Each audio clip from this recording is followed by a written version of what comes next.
Good afternoon, tea lovers. This is episode 9 of the Tea Drinking Nun series. So this afternoon in my office, I am drinking some chamomile tea, or Tazo's calm tea, which is primarily chamomile. It's the first ingredient in their tea. So I went to Starbucks yesterday, the Starbucks in Target, and asked them for chamomile tea, and they no longer carry chamomile tea, which I was sort of surprised about. But Starbucks tea drinkers are usually looking for, in my opinion, bolder and bigger flavors, and they've switched over to the Teavana teas, or Teavana, however you say it, teas, and they no longer carry anything with a chamomile base, really.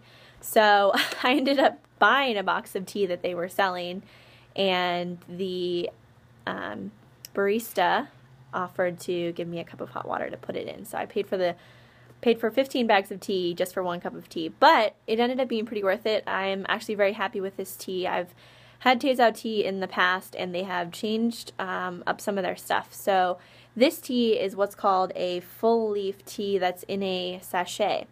So the tea isn't as ground as fine. So the tea has, the tea bag is actually pretty big, and I think you can hopefully kind of see there's bigger leaves.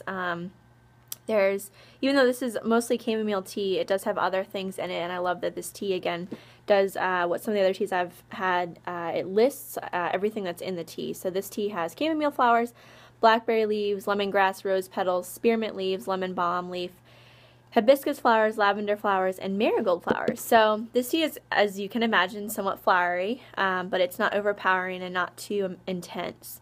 And last night I left it steeping for a while, and it was fine. It wasn't too overpowering, and did somewhat have a calming effect. As I get through the day, if I drink too much coffee, I tend to kind of balance it out with chamomile tea. So I'm really happy with this tea. The tea bag is in a not a triangle shape, but a rectangular shape, but it's big enough to allow for the leaves to fully open up, which is great for the flavor. So this tea is great. I'm excited to drink it this afternoon, and I hope you enjoyed this episode of the Tea Drinking Nun.